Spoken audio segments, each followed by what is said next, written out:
Now, I'm on record saying that Arsenal have no excuses when it comes to spending money in the January transfer window. That was before Mikel Arteta said the certain things that he's now said, and before James Ollie's interview, or rather article in the ESPN piece detailing how there isn't much of an expectation around transfers. So what do? Well, we're going to go and have a look at the players who we think Arsenal do indeed have no excuses, but to have a little bit of a look at with a couple of fantastic guests. This is the Arsenal Let's Talk Arsenal show.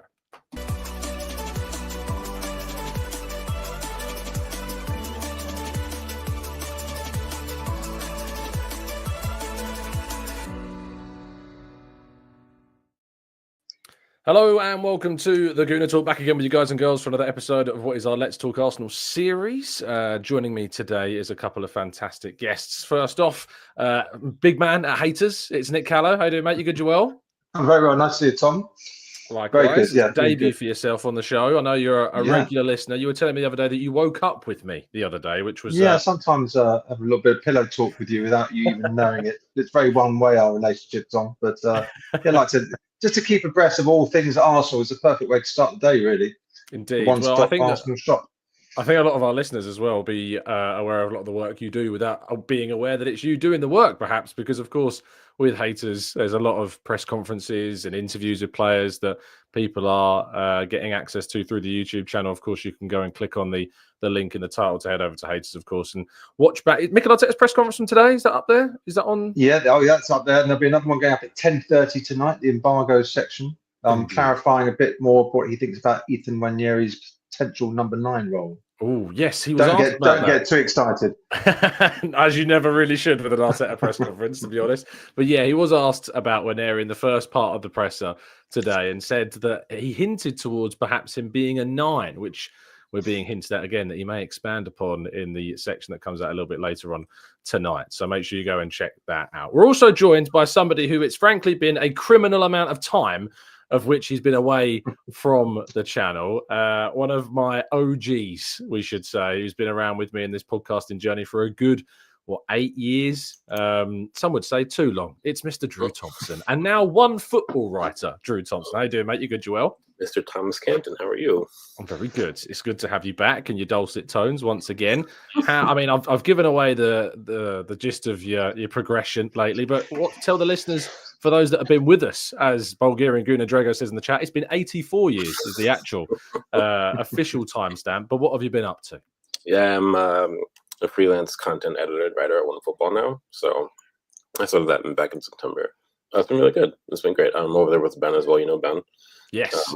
Ben's there too. Oh, fantastic. Yeah. That's really good. I'm so glad that you both are doing some fantastic stuff over there. Obviously, for those that are wondering, me, Drew, and Ben all worked together at 101 Great Goals before going off in all which way directions. It's funny how life works and takes you in all different places, but it's been, it's great to see you both doing really, really well. And naturally, we would reunite to have a conversation about Arsenal and in particular, transfers, something that is everybody's favourite topic. Nick, I'm going to read you, and I know that you were there. I think you that filmed it today for Haters. Were you in the press conference? No, full transparency. I was not there today. No, I was elsewhere. My colleague Dan Bennett was up at the training ground today. But you are obviously aware of all the happenings that went down, and Mikel Arteta was. He quite standoffish. He says, I fully trust the squad and our players and the amount of situations and things that we generate in the match, how little we concede. I fully trust my players. What do you make of Arteta's words, which were basically hinting at, well, I'm happy with the players we have, so don't get excited about transfers? Well, yeah, there's two elements to that. First of all, rewinding to what you said about James Ollie's story, without making people feel even more miserable or less excited about the transfer window, that is completely my understanding of it too. I remember when the story about Edu leaving the club was announced and also came out when we were in Italy for the Inter Milan away match, speaking to some people at the club then how it might impact the January window. The general message came from the club was then not to worry about it. We planned the transfer window.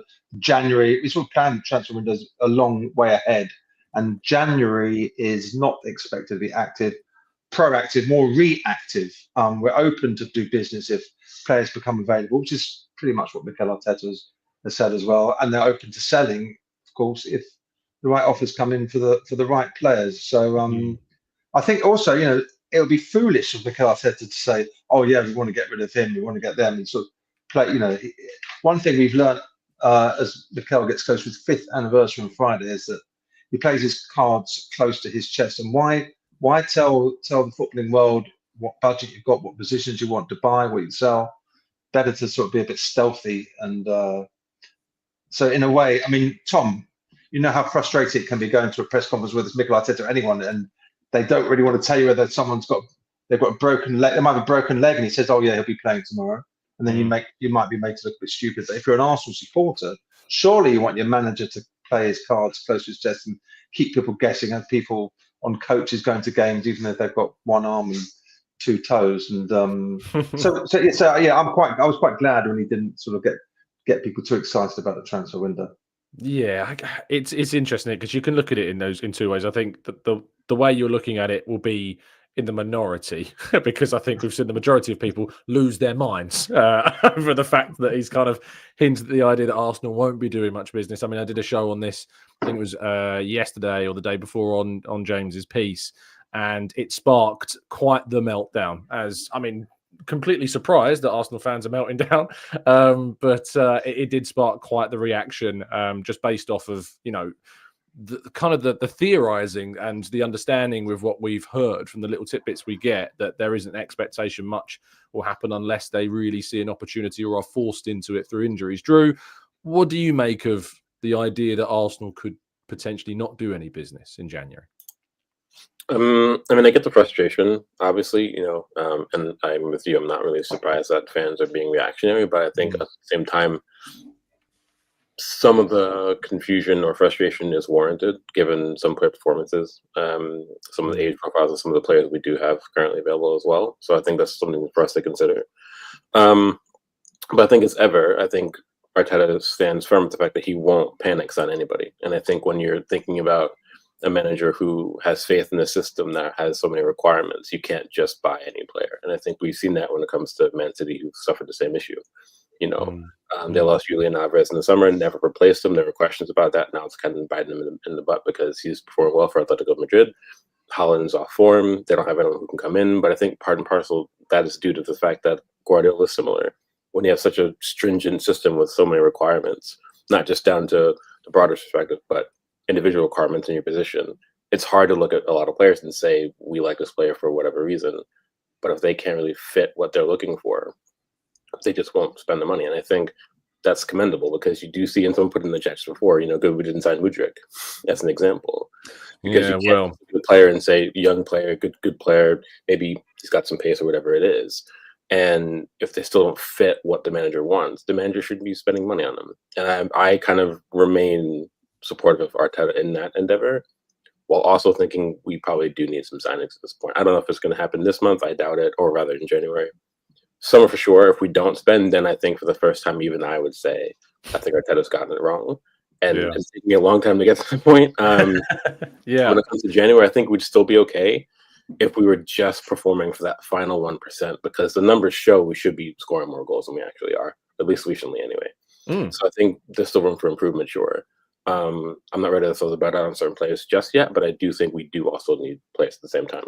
So I think that's a very measured approach, and I think that we're looking at a window that, if you think back to last season, Arsenal were in a much stronger position, arguably, in terms of the momentum, and we're going into a second half of the season where they ended up, just dropping points in only 2 league games at Man City and at home to Aston Villa. But I think a lot of people would have felt had they have done some business in that window, maybe it would have been enough to see those extra points secured against Villa, away to Man City if they'd done it. It's asking a lot of a January signing to change 2 games when you've won all the others. But people will look at that. And I think there was obviously not the season before that, because that's when we spent, 60-odd million quid on Jorginho and Kivior and Trossard. But the season before that, when Arsenal were going for the Champions League, we didn't really do much business, if any, I think, in that window in 2022 in January. And ultimately that led during that Amazon documentary where Aubameyang left, and that was really the only business that was done during that window.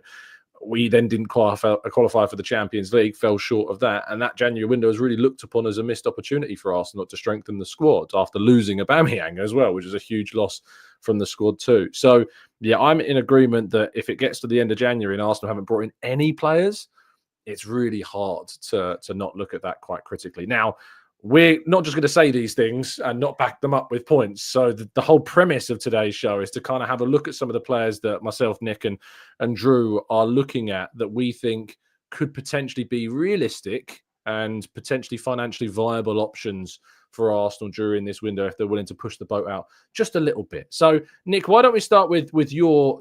Feel free to choose whichever one you want. We've got 3 each, which we hopefully will get through all of them, we hope. We may have to speed things up towards the end. But tell us your first one, and we'll see if either of me or Drew have got them on our lists as well.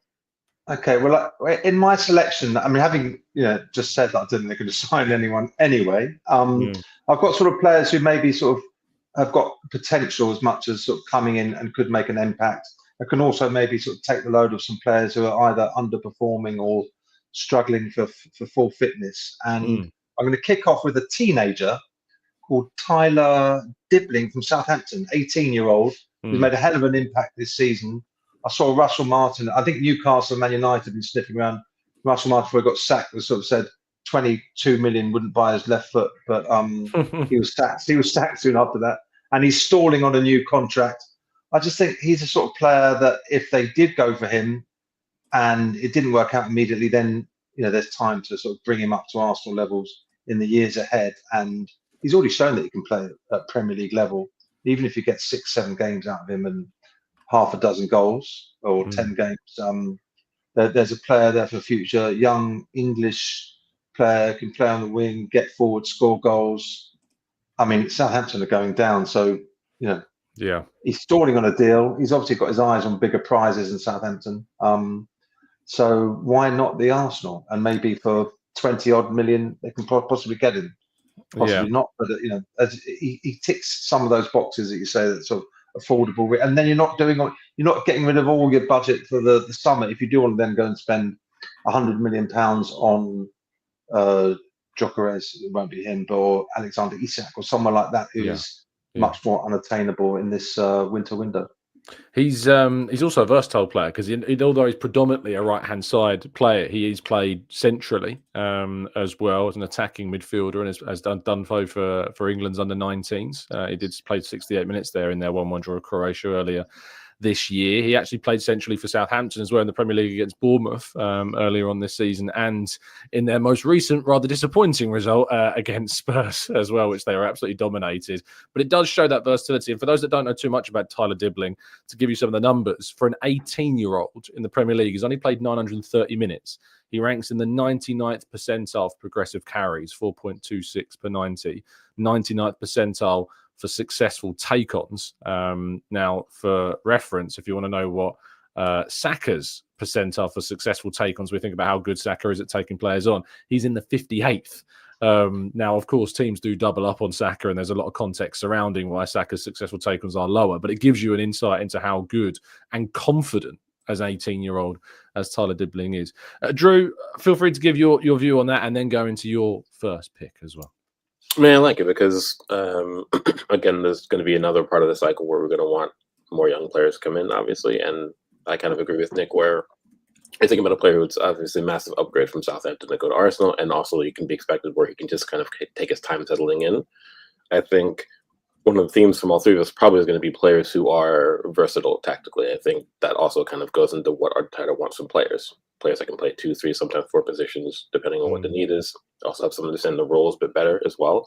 So it's not something I considered, probably because he's right-sided predominantly, but when you're that young, your game can be molded, can't it, long-term? And you can shift him soft from Saka as well. When he first came through, he was not playing where he played now. So I think it's a prime example. So, yeah, I like it. It's actually one of the things. And when Bukayo, if, God forbid, if Bukayo gets injured as well, then he steps in. Let's not put that juju out there because I think whole fan base might explode. Tempting fate too much. I haven't discussed that Document. at the moment. I can't help saying what I'm thinking sometimes. Sorry. No, I Tom don't. and I are very much the same way. So absolutely. I've asked people in the chat box if you want to give some of these players suggestions a score out of 10, and maybe some of your reasonings behind it. We can throw them up on the screen as well. We're going through this. So, Drew, kick us off with your first pick as well. I'm going to disappoint a lot of people because you know me. I think I take the remit we have today seriously. I'm not going to say Isak because we're not spending 100 and whatever million on Isak in January. It's not going to happen. The first player is a player a lot of people won't know. He had a similar trajectory as Mohammed Kudus, actually. Ernest Nuamah at Lyon. Okay. Came through the Right to Dream system with Nord-Zealand, and then he made his move beyond that, and now he's at Lyon. But Lyon, financial struggles with them are massive. They're going to need to probably sell quite a bit to kind of fix the books come the summer. Versatile wide player, can play left or right. But for me, the reason why I like him so much is because he's a carrier. And I think for me, we need someone who can carry. And he also predominantly plays off the left. He's also quite young. But the thing for me is, if you go back to the way Henry highlighted Martinelli versus Man United, that kind of shows you what we're missing down that left-hand side right now. And also, you just spoke about it on recent shows as well, about how you're not quite sure if it's Martinelli's tasking from Arteta or if it's just he's lost confidence in his ability to take players on. Either way, there's so many scenarios where we can stretch defenses down that left and we just don't. And then we recycle back. And then all of a sudden, the moment is lost.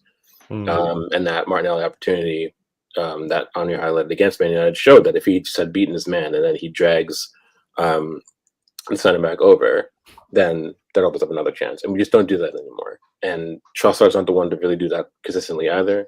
So I think we need a player who can really just go at pace, run at people, cause a bit of chaos. That's actually really important. And the fact that he's also quite young, probably can be affordable. 21. Get Leon's finished situation. That's probably the player for me, that one of the ones that I would mention. So I have to be very honest, Drew, about this. I can't say I've watched or know very little about Ernest Nuamah at all. As soon as you said his name, I was frantically looking up his stats and things like that. You know, he's 21 years of age. He's had a limited number of minutes this season. Because, as I say, he's a young player, isn't he? So he's kind of still breaking into the things. And I guess if you are to bring in somebody that's like going to be a potential Bukayo Saka, as we talked about just then with Dibling as well, you know, someone who can play in that role, you would go younger, and you would go someone that, again, can cover multiple positions, but is going to be okay with coming off the bench, which at that age you would necessarily, if you were moving to a team like Arsenal, potentially be looking into. I predicted some hipster picks from you, Drew, and that certainly fulfilled the brief. I imagine maybe more are coming. We'll have to what I'm here for. My first one is far less hipster and a lot more you know exactly who he is, and that's Bryan Mbeumo from Brentford. He, for me, has obviously been excellent. As someone who was quite standoffish for the idea of Ivan Toney coming to Arsenal for quite some time, it was because, in part, Bryan Mbeumo I saw as a figurehead there, that while Brentford were doing well with Toney, I actually thought the work that Mbeumo was doing was going a lot unnoticed while Toney was in his prominence. And now he's left, we're seeing Bryan Mbeumo again really push to the forefront of that team. What I love also about his game is that he can play off the right, he can play centrally, and Arsenal certainly could do with, you know, more depth in that centre-forward position in the short term, while we then look for that kind of ideal centre-forward and then still have a player in Mbeumo. It's like saying Nwaneri over and over again. In Mbeumo, that of course can offer you like 10 goals, 2 assists in 16 games so far this Premier League season. Loves an early goal, and we know that Arsenal could do with scoring a bit earlier in games as well. He had a fantastic record recently of scoring, you know, in successive matches inside the first few minutes. So yeah, I think that certainly Mbeumo is kind of a Trossard type signing in a way that adds kind of that injection of quality. Nick, I'll give you your thoughts on Mbeumo and also your next pick as well. Yeah, I think that's a really good shout, Tom. I mean, I haven't seen a lot of him this season, but when I've seen in the past, I think sometimes his finishing is inconsistent. He misses a lot of chances, and you know, there's a lot of pressure coming to the Arsenal team to sort of take chances when we get so few at the moment. But when you sort of likened him to that sort of Trossard sort of impact sort of signing, there's a logic to Mbeumo, and he's quick. He's not a terrible finisher. I mean, if he scores early goals, I mean, you know, I mean, that Everton match at the weekend, I think that's one of the reasons people have a meltdown about the transfer. They're thinking, please give us a goal scorer, give us someone to make these 0-0s and draws at Fulham into victories. And that's not a bad shout. Did you want me to go with my next Go for it, man. Go for number 2. one? Because this goes back to a bit what Drew was saying, someone going down that left-hand side, taking people on, beating them fearlessly. And the player that I've identified there is Jamie Gittens, the young English lad playing at Borussia Dortmund. He's only 20. I've only seen highlights clips of him, really, and he just looks incredible when he's just so tricky with his feet, cutting in, whacking the ball in the back of the net. I actually wrote down his sort of stats somewhere. Yeah, he's got 5 goals and 3 assists in the Bundesliga, and he's been scoring in the Champions League, 4 goals in the Champions League too. And you know, he's an English lad. I think he would fit in quite quickly if he came into the Arsenal setup. Again, he's young, wouldn't be expecting to start every game. Again, he's got that sort of that directness and fearlessness of youth that I mean, I wonder if Drew's right there, whether it is sort of something that's just sticking Gabby Martinelli's brain, that's sort of stopping him trying to go past his man every time. But must be a confidence factor, because he can still do it. You listen to the Arsenal players, they say in training he's the one that they hate to defend against. He's so quick. He's so tricky. Just quickly, Nick, I'm just going to shoot and go get the door. You knew this was happening, and I'm going to let Drew go for gold on Gittens. yes, the Chinese. No, it's a chair that I've got getting delivered. Be back shortly. You guys go for gold. Okay.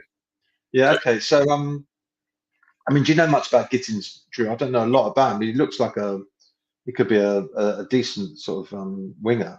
I do. So, I mean, I wish Tom was here for this. I mean, it might come back by the time we're done. But, I mean, I watch more Bundesliga than I watch Premier League. And Dortmund is kind of like my second team since I was a kid. So I watch quite a bit of Dortmund. Gittens is fantastic, don't get me wrong. And I think he brings all the qualities that we actually do want from that left-hand side. Particularly, he has that eye for goal. And you saw it in Champions League. And also in Bundesliga, where he's not afraid to get into the box. He's also not afraid to go have a shot from outside box. Is also really important, because I do feel like we lack kind of that, like, outside of the box threat from 20, 25 yards out from that left-hand side that we used to get from people like Robert Pires, from Alexis Sanchez. We don't really have at the moment. And Martinelli used to give us, but we don't really have for whatever reason now. He's direct, so much pace. I really like him as a player. January, I don't think it's happening, unfortunately. I don't think it's necessarily happening, but I think it'd be worth taking a punt, and he would be a sub £50 million euro sort of signing, wouldn't he? I don't think they would get more than 30 or 40 for him. Or is he that big now that Dortmund, it would be one of those you're looking at, I think, north of 60 probably. And I think it's because of how he's performing this season, the way he's performing in Champions League as well. And also Dortmund like to get maximum value for younger players when they do sell them on. I do think for a summer signing, that's something I would definitely look forward to. So if we were doing a summer kind of transfer show instead, he would be almost top of my list. He would be on the list that we're discussing, and I do think he's quite good. So that's a great shout as well. Is he 60 million plus sort of player? And as you said, if they were signing him, if they could sign him, would you say, oh, that's a good deal, or do you think he's still got more to prove? I think he has more to prove, but I think he's showing you in real time this season that he can do it on the big stage, and that's kind of what you want from a young player coming to Arsenal as well. And I think he's a player who could very quickly challenge Martinelli for the starting role on left wing. He's very, very, very good. I mean, he's an excellent young player. But again, Dortmund they like to get maximum value. I think if he was in that 30-40 million range, we could take a pop this month coming, but I think he'll be well north of that. That's what I was going to offer them.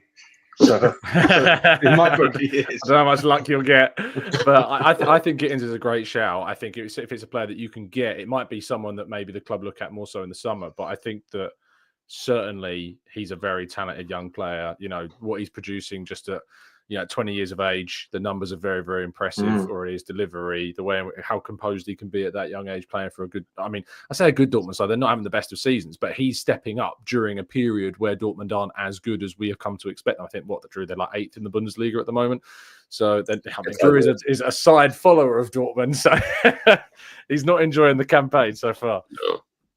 Yeah. Well, what's your number 2 choice, Drew? It's actually someone who's been mentioned in chat just before. It's Matheus Cunha from Wolves.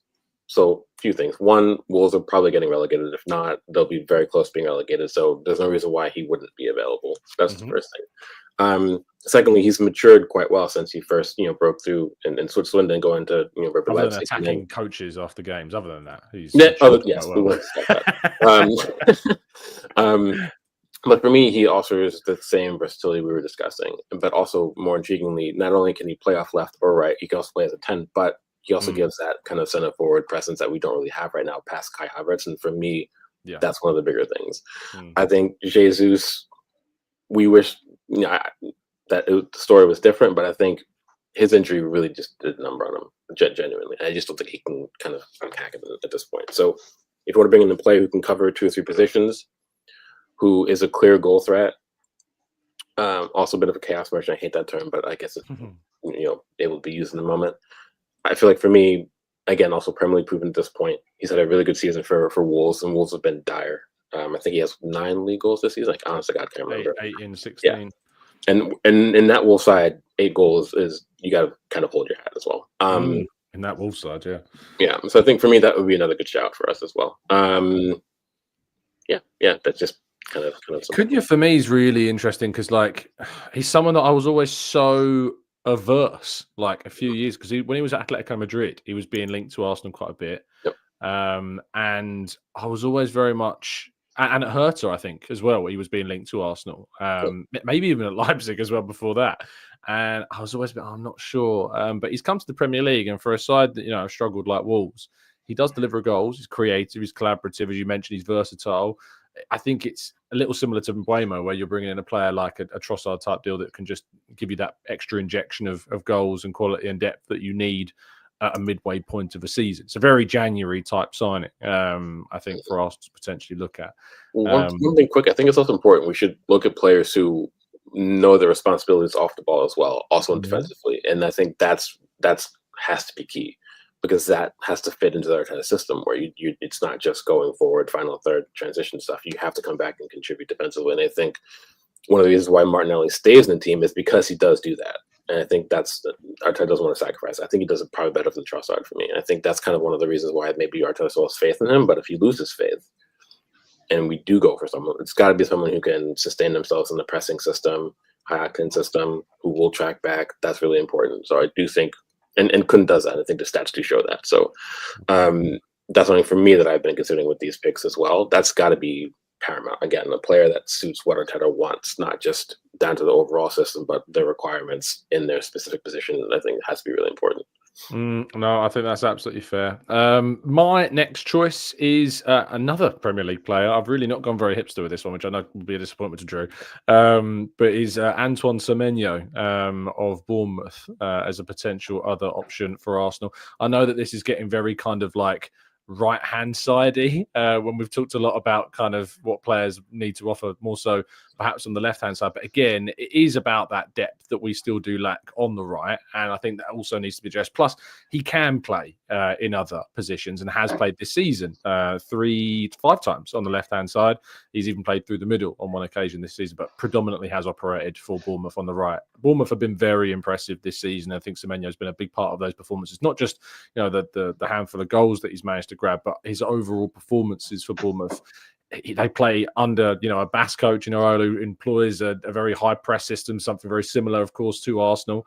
And I think he would understand those demands of what players are expected to do in games. Whether or not he is gettable in January is obviously another question, because with them being so good, with Semenyo being such a key part, it could be quite an expensive deal. But I think it would be a very similar situation to Mbeumo.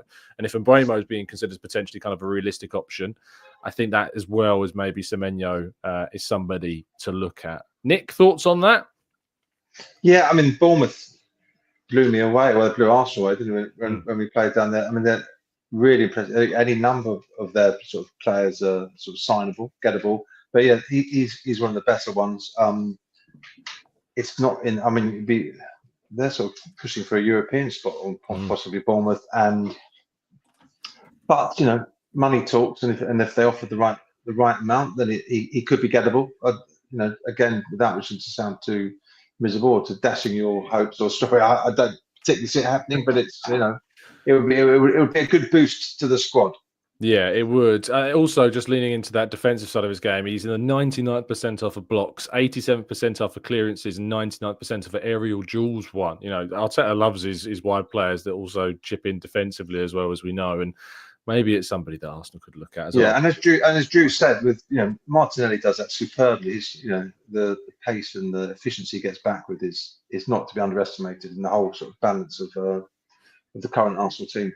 I'm going to really annoy Drew with this comment from Black Boy Flies, who says, "Wow, we are trying to build one of the best teams in the world. Semenyo is not what we need. Leao is world class." I know Drew's thoughts on Leao. Is world class on his day. Only on his day, though. Every other day is horrendous. We need a Maverick-like player who can take on defenders. Do you want to just have a little? Don't go too long because I'm conscious of time. But tell people why you're not that keen on Leao. No, I mean it's just. Yeah, I think on his day he can produce it, but the issue is his day is about once a week. Like if you that's what we need, Greg. Just listen. If you play a match 1 in 7 days. If you play a match every day for a week, he would produce 1 in 7 matches. Is what I'm saying. Okay. His consistency is quite poor, but also his work off the ball is abhorrent. It's so there's zero defensive effort at all from him, and I do think also. He's kind of bought into his own ego as well a lot. If you see that, he's having issues like at Milan as well, where he's lost faith in the manager already, where and his attitude kind of shows through. I don't want a player like that, to be honest. I don't think Arteta does. Back up Drew's point, he ranked tackles percentile. Anyone take a guess at what he ranks as percentile wise? Like, honestly, 36. Fifth. The fifth, number 5, the fifth. There are 95 percentiles of players in the top 5 leagues that commit more tackles in for a winger. That's only for wingers, by the way. It doesn't include defenders. In the 5th percentile for wingers and forwards. That's crazy. So yeah, I absolutely get it. Georgie says Leao is the Portuguese Rashford, which I guess with his current troubles might be quite the pick. Nick, your last choice. Yeah, and I'm looking forward to you giving me some percentiles on this. It's a word that you like to use, and I like to hear it. Ademola Lookman, the African Player of the Year at Atalanta.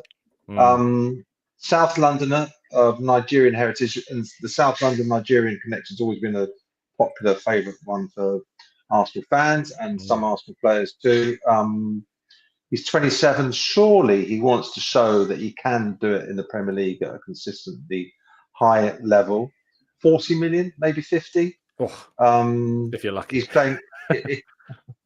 Okay. Well, I'm just saying. I'm a hard bargainer. I'm going in there and saying, this is what I'm offering you. Make Nick Edu's replacement. That's what I want to see. Yeah. Well, this is what Edu. I remember Edu telling me, he goes, something you've got to go in there and say you've got no money at all. Try and get players for nothing. And then you can go up from nothing. Start with nothing. And I don't know. There's not so much money sloshing around in Italy that they're going to say no to a big bid. Although Atalanta are having a half decent season, from what I can tell, and he's having a really good season. I think he's got 12 goal involvements in 11 starts. He looked very good when Arsenal played against Atalanta. He's African Player of the Year, better than Mo Salah, according to some people, and got a hat trick in the Europa League final last season. So he ticks lots of boxes, and he seems very happy in Italy, didn't he? Seems to have found his spiritual home there.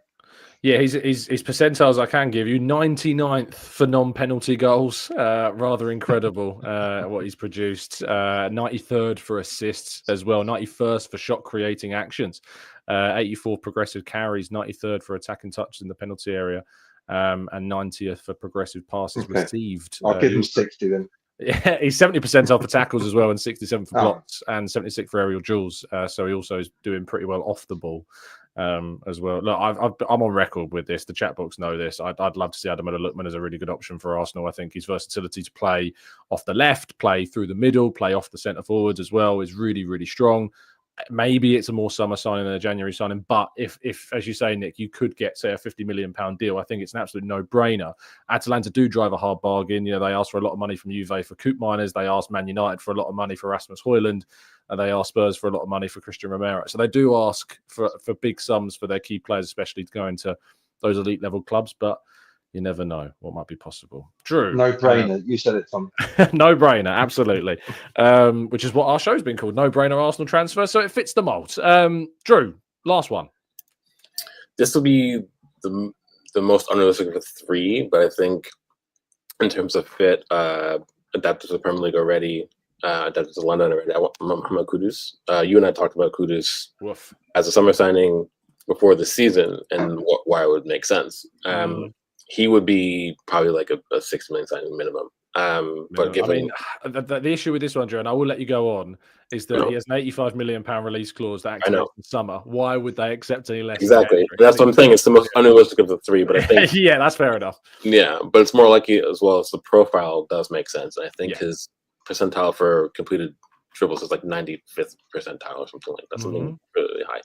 But also, again, tactically versatile. Either flank, can play as a 10, can play as an 8, can play as a striker if you need. He's proven himself across multiple leagues, some big clubs. You know, when you perform for Ajax, that's pretty difficult. So I think he would be kind of like that white whale signing in January if the money magically made itself available. And then given the West Ham season, they're in 14th or 15th at the moment. So clear upgrade as well. And now he's shown that he can do it in the Premier League, which I think is obviously pretty important. So for me, that would be the one. If I was to say, money was no issue and anyone was gettable, I think probably him for me would probably be the one. So, and I think the rest of it kind of goes without saying, really.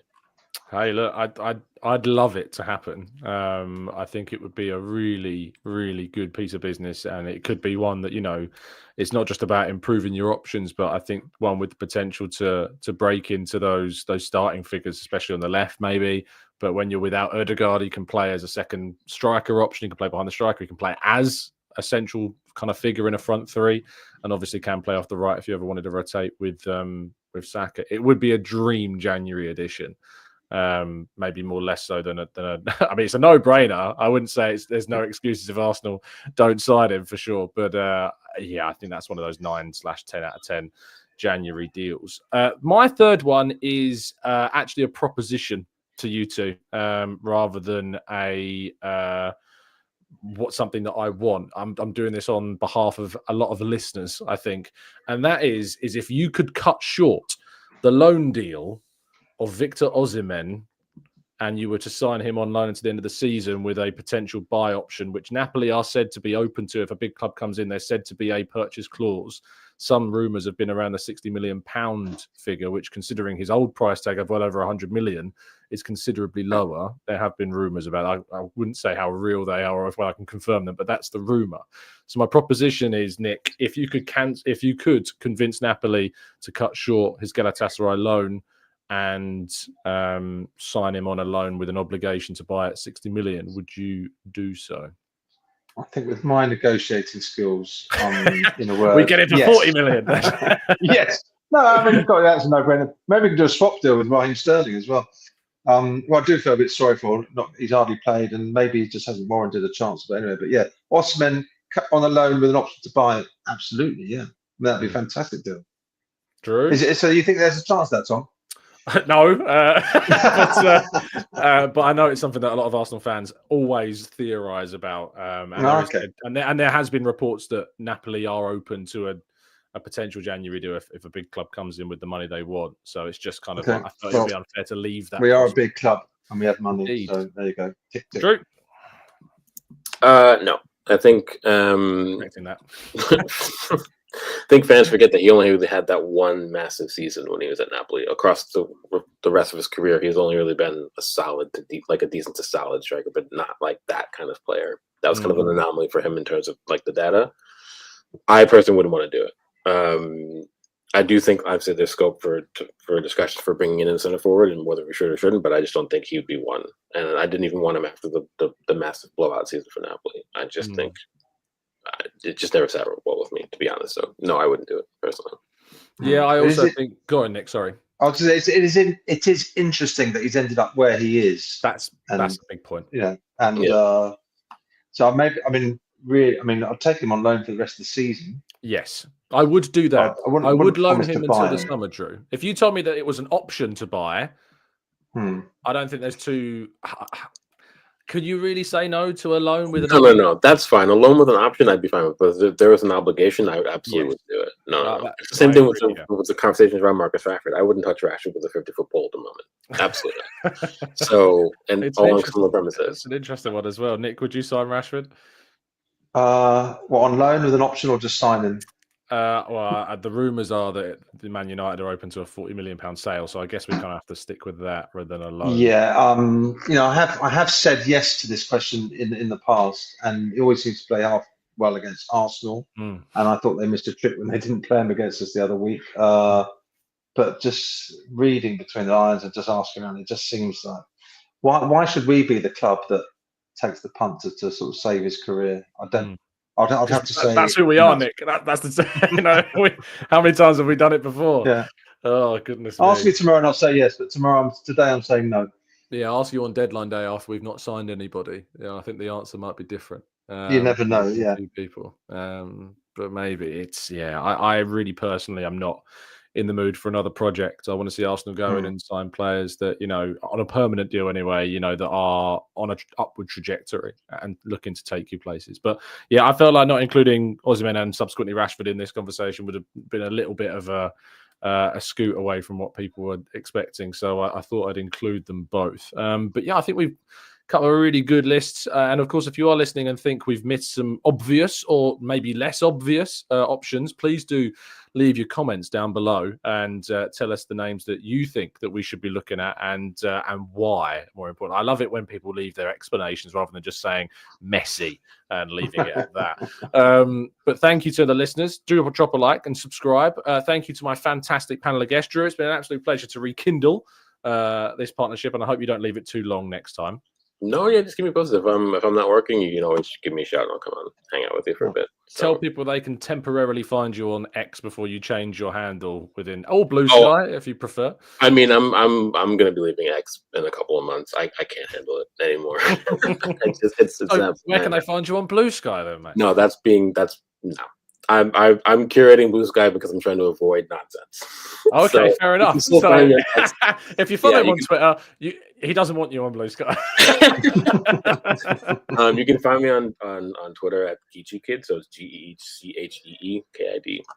There you go.